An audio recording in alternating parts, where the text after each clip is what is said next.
Hi welcome to our channel. So AP politics చూస్తున్నారు కదా. So ఎటువంటి నాటకీయ పరిణామాలు అయితే చోటు చేసుకుంటున్నాయో, సో ఈ ప్రజెంట్ ఏపీ పాలిటిక్స్ ఎలా ఉన్నాయి అన్న దానిపైన డిస్కస్ చేయడానికి జనసేన లీడర్ సుజాత గారు ఉన్నారు. వాళ్ళతో ఒకసారి మాట్లాడదాం. మేడం నమస్కారం. మేడం నమస్తే అండి. ముందుగా తేజకృష్ణ గారు మీకు రెడ్ టీవీ ప్రేక్షకులకి అందరికి శుభదినం. Thank you. మేడం చూస్తున్నాం షర్మిల గారు మరి ఏపీ తెలంగాణలో ఒక పార్టీ పెట్టారు, పోటీ చేయలేదు, కాంగ్రెస్ పార్టీకి మద్దతు తెలిపారు. మళ్ళీ ఇప్పుడు ఏపీ పాలిటిక్స్ లోకి ఎంటర్ అయ్యారు. సో మరి ఏపీ కాంగ్రెస్ పార్టీలో జాయిన్ అయ్యారు, ఎలా ఉంటుంది ఆమె ప్రభావం, ఏ పార్టీ పైన ఉంటుంది అంటారు?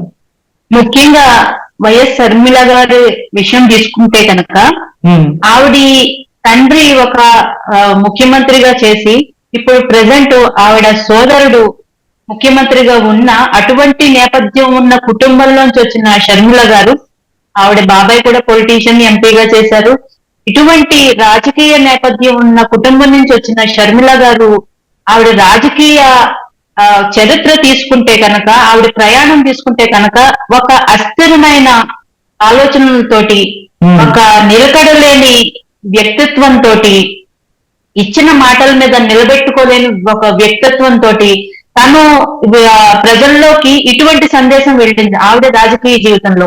ఎందుకంటే ఆంధ్రప్రదేశ్ లో తన సోదరుడు జగన్మోహన్ రెడ్డి గారు జైల్లో ఉన్న రోజుల్లో జగనన్న వదిలిన బాణాన్ని అని చెప్పుకుంటూ జగనన్న ప్రభుత్వం రావాలి, జగన్మోహన్ రెడ్డి గారిని కాంగ్రెస్ పార్టీ మోసం చేసింది, జైల్లో పెట్టించింది, తన తండ్రి చావుకు కారణం కూడా కాంగ్రెస్ పార్టీ అని ప్రజల్లోకి వెళ్లి ప్రజలకి చెప్పి ఒక్క అవకాశం ఇవ్వండి, జగన్మోహన్ రెడ్డి గారికి ఎంతో అన్యాయం చేశారు, కాంగ్రెస్ పార్టీ వల్ల మా కుటుంబం మొత్తం అన్యాయం జరిగిపోయిందని గగ్గోలు పెట్టి ప్రజల ముందు బాధ వెళ్ళదెచ్చుకుని తన సోదరుణ్ణి ఎన్నికల్లో గెలిపించి ముఖ్యమంత్రి అయిన తర్వాత ఏకంగా యూటర్న్ తీసుకున్నట్టు ఆవిడ ఆంధ్రప్రదేశ్ ప్రజలకి తను ఏదైతే ముందుండి హామీ ఇచ్చి ఆ సోదరుని గెలిపించుకుందో ఆ పార్టీ నుంచి బయటకు వచ్చేసి ఒక సెపరేట్ పార్టీ పెట్టి సడన్ గా అప్పటి వరకు లేనిది తెలంగాణ ప్రజల ముందుకు వచ్చి, తెలంగాణ ప్రజలు మీకోసం నేను పోరాటం చేస్తాను, నేను తెలంగాణ కోడల్ని, ఇక్కడే పుట్టాను, ఇక్కడే పెరిగాను, తెలంగాణ కోడలని కొత్త రాగం అందుకున్నారు ఆవిడ. అప్పుడే తెలంగాణ ప్రజలు నమ్మలేదు షర్మిల గారిని. అప్పటి వరకు ఆంధ్రప్రదేశ్ లో ఉంటూ ఆంధ్రప్రదేశ్ రాజకీయాల్లో ఎలక్షన్స్ అయ్యే వరకు పనిచేసిన షర్మిల గారు ఒక్కసారి తెలంగాణకు వచ్చి నేను తెలంగాణ కోడల్ని, మీ తెలంగాణ బిడ్డని, నేను తెలంగాణ సమస్యలు తీరుస్తాను, మీకోసం నేను నిలబెడతాను అంటే ప్రజలు నమ్మలేదు, చీత్కరించారు. అది ఆవిడకి అర్థమైంది కాబట్టి ఆవిడ ఎలక్షన్స్ లో కనీసం పోటీ చేసే సాహసం కూడా చేయలేదనే చెప్పాలి.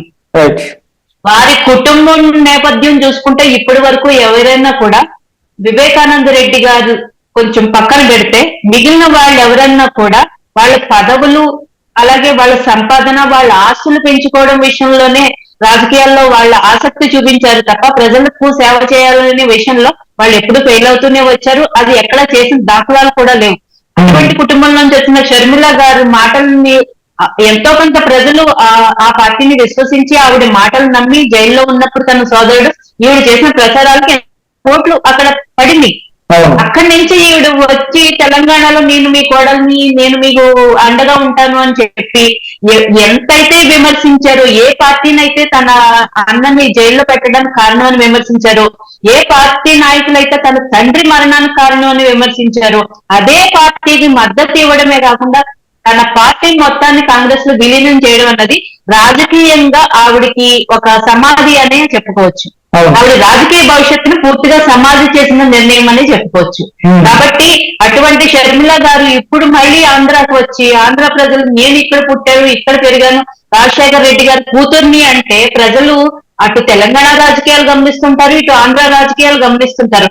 రాష్ట్రం అయితే విడిపోయింది తప్ప ప్రజలందరూ ఒకటే, తెలుగు ప్రజలు రెండు రాజకీయాల మీద అవగాహన ఉంటుంది, అటు ఇటు జరిగేవన్నీ గమనిస్తూనే ఉంటారు. కాబట్టి ప్రజలకి ఇది చాలా హాస్యాస్పదంగా చిన్నపిల్లల ఆటల్లో ఉంటుంది. అక్కడికి వెళ్తే అక్కడ మాట, ఇక్కడికి వస్తే ఇక్కడ మాట. అంటే ఈవిడి యొక్క టార్గెట్ ఏంటి, ఈవిడ యొక్క లక్ష్యం ఏంటి? రాజకీయంగా ఒక స్థానం సంపాదించుకోవాలనుకుంటుంది, పదవి సంపాదించుకోవాలనుకుంటుంది, తద్వారా తన ఆస్తులు కాపాడుకోవాలనుకుంటుంది, ఉన్న ఆస్తుల్ని పెంచుకోవాలనుకుంటుంది తప్ప ప్రజలకు సేవ చేసే ఉద్దేశం ఈవిడి మాటల్లో గాని ఆవిడ నడిచే దారిలో కానీ ఎక్కడ ప్రజలు కనిపించట్లేదు. కాబట్టి విశ్వసించే పరిస్థితులు లేవు. ఆవిడ పార్టీ కాంగ్రెస్ ఆంధ్రాలో ఆవిడికి పెద్దపీట వేసి కాంగ్రెస్ చీఫ్ గా చేసినా కూడా ప్రజలు విశ్వసించే పరిస్థితులు అయితే ప్రస్తుతానికి అయితే లేవండి. ఓకే మేడం, షర్మిల గారు ఇప్పుడు వైసీపీ ఓట్లను చీలుస్తుంది, సో టీడీపీ జనసేనకు బెనిఫిట్ అవుతుందని కూడా అంటున్నారు కదా, మరి ఇప్పుడు చూసుకుంటే జనసేనకు కొంత లాభమే కదా. వైసీపీ ఓట్లను చీల్చుతుంది అంటే అది అలా ఒకవేళ కాంగ్రెస్ లో ఓట్లు చీలితే కనుక ఖచ్చితంగా అది మిగిలిన రెండు పార్టీలకి జనసేన టీడీపీకి లాభమే. కాకపోతే ఇప్పటి వరకు కాంగ్రెస్ కోసం ఆంధ్రప్రదేశ్ లో పనిచేసిన నాయకులు ఎవరైతే ఉన్నారో ఇన్ని రోజులు స్టేట్ బైఫర్కేషన్ తర్వాత కాంగ్రెస్ కి ఆంధ్రప్రదేశ్ లో చాలా గడ్డు పరిస్థితులు ఎదురైంది. ప్రజల నుంచి విపరీతమైన చీత్కారం ఎదురైంది చెప్పాలంటే.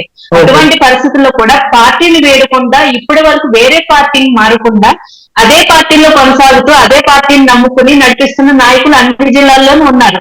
వారందరినీ కాదని పక్క రాష్ట్రానికి తరలి వెళ్లిపోయి మళ్లీ వెనక్కి వచ్చిన షర్మిల గారికి కాంగ్రెస్ నాయకత్వం అప్పచెప్పితే ఇక్కడున్న నాయకులు ఎంతవరకు సహకరిస్తారన్నది అదొక $1 మిలియన్ క్వశ్చన్ అది.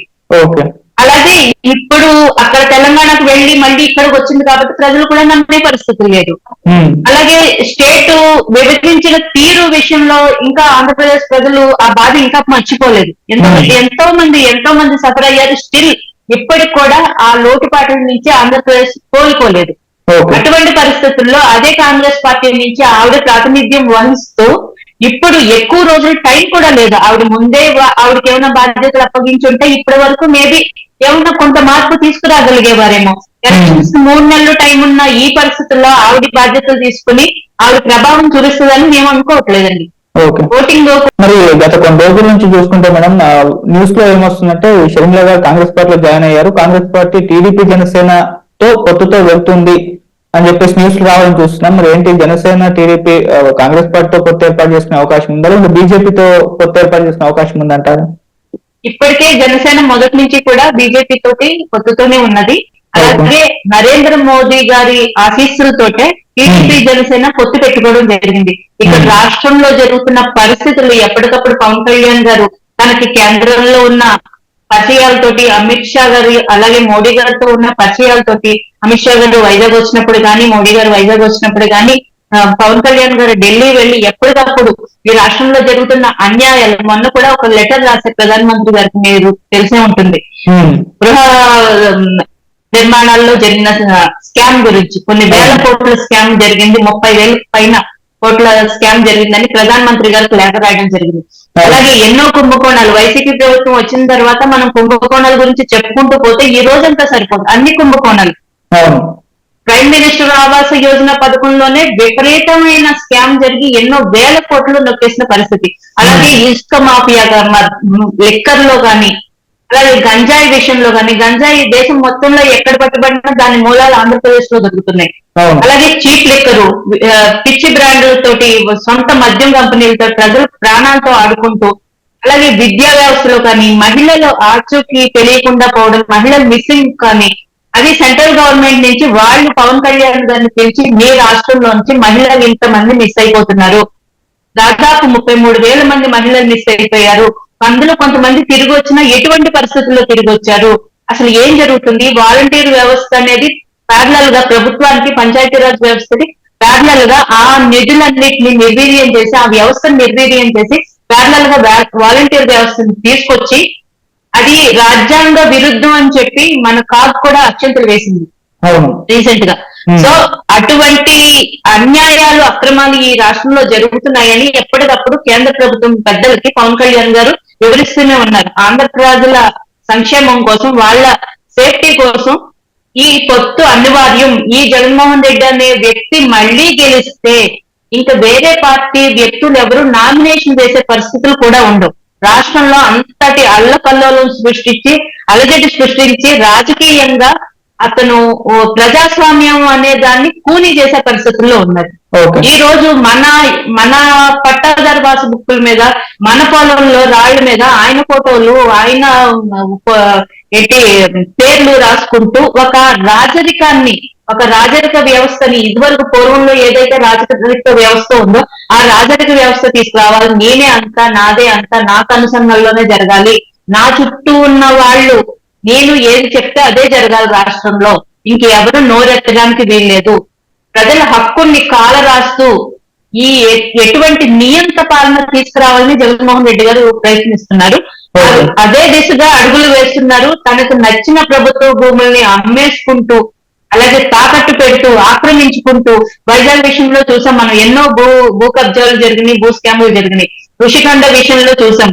ప్రకృతిని కూడా వీళ్ళు సర్వనాశనం చేసేస్తూ వాళ్ళ ఇష్టారాజ్యానికి అడిగే వాళ్ళు లేకుండా ఈ రోజు రాష్ట్రంలో పరిస్థితి ఎంత దారుణంగా ఉందంటే, ఒక లాయర్ల దగ్గర నుంచి, మున్సిపల్ కార్మికుల దగ్గర నుంచి, అంగన్వాడీ టీచర్ల దగ్గర నుంచి, అలాగే లాస్ట్ కి ఈయన ఏర్పాటు చేసిన వాలంటరీ వ్యవస్థ కూడా ఈయన మీద తిరగబడి ఈ రోజు ప్రజలందరూ రోడ్డు మీదకి వచ్చి సమ్మెలు చేయాల్సిన పరిస్థితి వచ్చింది. ప్రజలు హాయిగా వారి జీవన విధానం వారు బ్రతుకుతారు, వాళ్ళ దాంతో బిజీగా ఉండే ప్రజలు వాళ్ళ హక్కుల కోసం రోడ్డు మీదకి వచ్చి ఈ రోజు పోరాటం చేయాల్సిన పరిస్థితి. ఇవి ఒక్కరోజే కాదండి, ఈ జగన్మోహన్ రెడ్డి గారు ప్రభుత్వం ఏ రోజైతే ఏర్పాటైన తర్వాత పవన్ కళ్యాణ్ గారు చాలా హోందాగా వాళ్ళకి వెల్కమ్ చెప్పి, మీకు ప్రజలు 151 సీట్లు ఇచ్చి, అత్యధిక మెజారిటీ ఇచ్చి, గొప్ప మెజారిటీ ఇచ్చి మిమ్మల్ని గెలిపించారు. మీరు ప్రజలకు మంచి సేవ చేయండి, మేము మీకు సహకరిస్తాం. ఒకవేళ మీరు ఏదైనా తప్పులు చేస్తే మాత్రం మేము ఖచ్చితంగా ప్రశ్నిస్తాం, మీకు ఒక 1 year టైం ఇస్తామన్నారు.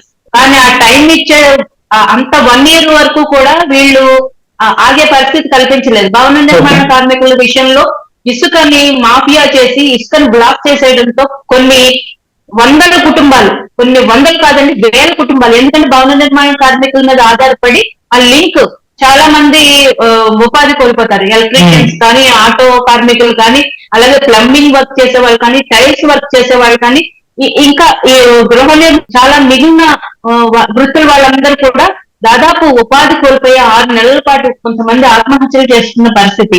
తప్పక ఇంకా పవన్ కళ్యాణ్ గారు ఆ రోజు రోడ్డు మీదకి వచ్చి వైజాగ్ లో నిరసన ర్యాలీ చేయడం తోటి ఆ సమస్యకు ఒక పరిష్కారం తీసుకొచ్చారు. ఆ మొదటి నుంచి, అంటే గవర్నమెంట్ లోకి వచ్చిన 6 నెలల నుంచి ప్రజల్ని తొక్కేయడం, వాళ్ళ హక్కులు కాలరాయడం, వాళ్ళ ఆస్తులు దోచేయడం, వాళ్ళ పిచ్చి పాలసీలు, తుగ్లక్ పాలసీలు తీసుకురావడం ఆ రోజు నుంచే మొదలైంది.